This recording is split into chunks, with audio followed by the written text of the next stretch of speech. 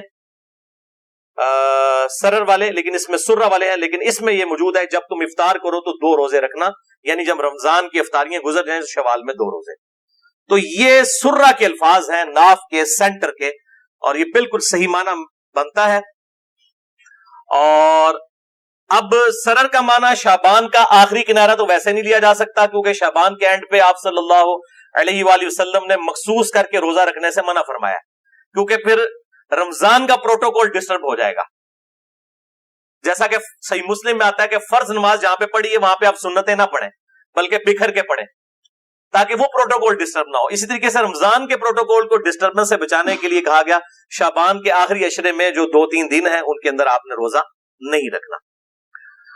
اور ایک اور حدیث ہے جو اس کو سپورٹیو ہے, جامعہ ترمذی اور سنن ابن ماجہ میں اور مشکات میں 1974 کہ آپ صلی اللہ علیہ وآلہ وسلم نے فرمایا جب شعبان کا نصف ہو جائے تو پھر اس کے بعد روزے مت رکھو. اس سے بھی یہ بات پتہ چل گئی کہ وہ سرر شعبان سے مراد صرف نصف ہی لیا جا سکتا ہے, آخری عشرہ نہیں لیا جا سکتا.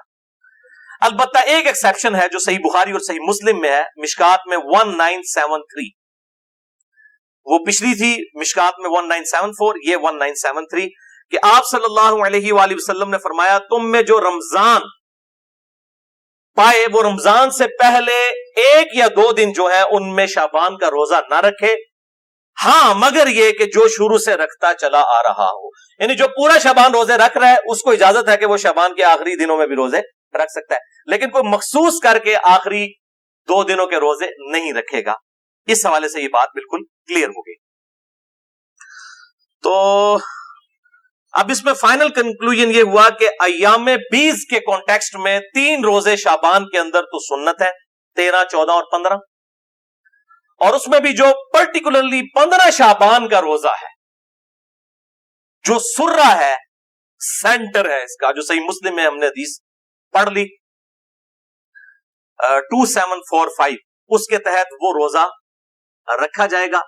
اور جماعت المسلمین والوں کی وجہ سے مجھے یہ چیز پہلی دفعہ ایکسپلور ہوئی, پھر میں نے خود بھی تحقیق کی, اور پھر جو حدیثیں ان کے علم میں بھی نہیں تھی وہ بھی میں نے ڈھونڈ لی. یہ سرہ کے الفاظ والی حدیث ان کے علم میں نہیں تھی, وہ سرر والی صرف لے کے آتے تھے, ہم نے اس میں ویلیو ایڈیشن کی ہے, سرہ والی حدیث بھی ڈھونڈ دی ہے الحمدللہ.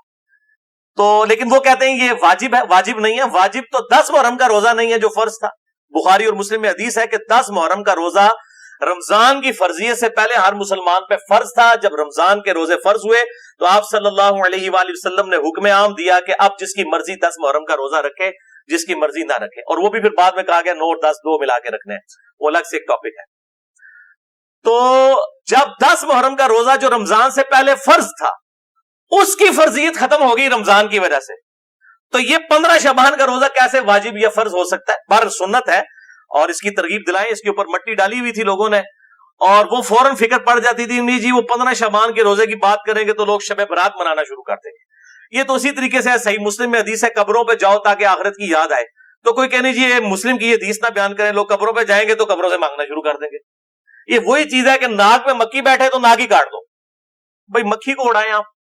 تو یہ جو علماء کے فرقہ وارانہ تعصب پر مبنی رویے ہیں, اب آج تو زیر عتاب اہل حدیث علماء میں, اس کے علاوہ بھی جو بریلوی دیوبندی ان کے اندر اس سے زیادہ خرابیاں پائی جاتی ہیں, اہل تشیع کے اندر اس سے زیادہ خرابیاں پائی جاتی ہیں. میں سب کو مطلب پرٹیکولر کر رہا ہوں. ظاہر ہے کہ بعض اوقات کسی ایک کا دن ہوتا ہے, آج چونکہ ان کا دن آیا ہوا ہے, اور اس کے بعد اب بریلویوں والا معاملہ شروع ہو جائے گا.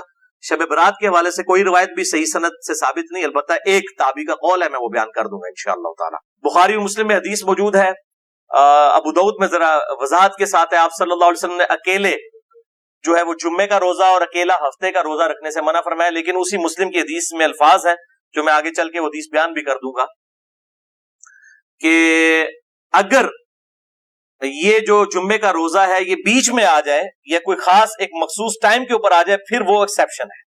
یعنی اگر 10 محرم آ جاتی ہے جمعے والے دن, یا اسی طریقے سے یوم عرفہ کا روزہ آ جاتا ہے جمعے والے دن, تو پھر اب یہ نہیں دیکھا جائے گا کہ جمعے کا روزہ منع ہے تو یوم عرفہ کا بھی روزہ نہیں رکھیں گے, نہیں. یا ہفتے والے دن آ جائے تو روزہ رکھا جائے گا، البتہ بالکل مخصوص کر کے، جس طرح یہودیوں نے ہفتے کا دن کر لیا اور عیسائیوں نے اتوار کا دن، اس طریقے سے مخصوص کرنے کو آپ صلی اللہ علیہ وآلہ وسلم نے منع فرمایا ہے. اور یہ حدیث صحیح مسلم میں ہے 2684 اور مشکات میں ہے 2052 کہ آپ صلی اللہ علیہ وآلہ وسلم نے فرمایا تم میں سے کوئی شخص شب جمعہ کو قیام کے لیے اور جمعے کے دن کو روزے کے لیے مخصوص نہ کر لے سوائے اس کے کہ تمہارے روزوں کے درمیان وہ آ جائے.